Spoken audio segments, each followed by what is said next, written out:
അവയവക്കടത്ത് കേസിൽ മുഖ്യപ്രതി മുഹമ്മദ് നജീബ് അടക്കമുള്ളവരെ ചോദ്യം ചെയ്യാനൊരുങ്ങി ഇഡി.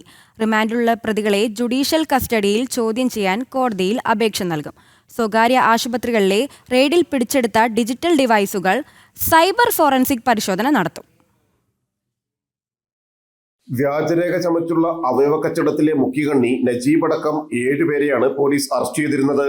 റിമാൻഡിലുള്ള പ്രതികളെ ജയിലിലെത്തി ചോദ്യം ചെയ്യുന്നതിനായി ഇഡി കോടതിയിൽ അപേക്ഷ നൽകും. പ്രതികളുടെ വീടുകളിലും സ്ഥാപനങ്ങളിലും നടന്ന റെയ്ഡിൽ പിടിച്ചെടുത്ത രേഖകൾ മുൻനിർത്തി കൂടിയാണ് ഇവരെ ചോദ്യം ചെയ്യുക. എംപിമാരുടെയും MLA-മാരുടെയും എല്ലാം പേരുകളിൽ വ്യാജ സത്യാമൂലങ്ങളും തയ്യാറാക്കിയിരുന്നു. അവയവ കച്ചവടത്തിനായി വ്യാജരേഖ ചമച്ച കേസിൽ നിർണായക രേഖകൾ പിടിച്ചെടുത്തതായി ഇഡി ഇന്നലെ വാർത്താക്കുറിപ്പിൽ വ്യക്തമാക്കിയതാണ്.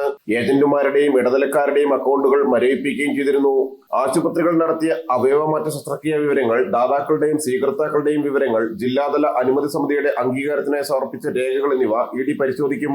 ലെക്ഷോർ മെഡിക്കൽ ടെസ്റ്റ് ആശുപത്രികളടക്കം 9 കേന്ദ്രങ്ങളിലായിരുന്നു റെയ്ഡ്. ജനം, കൊച്ചി.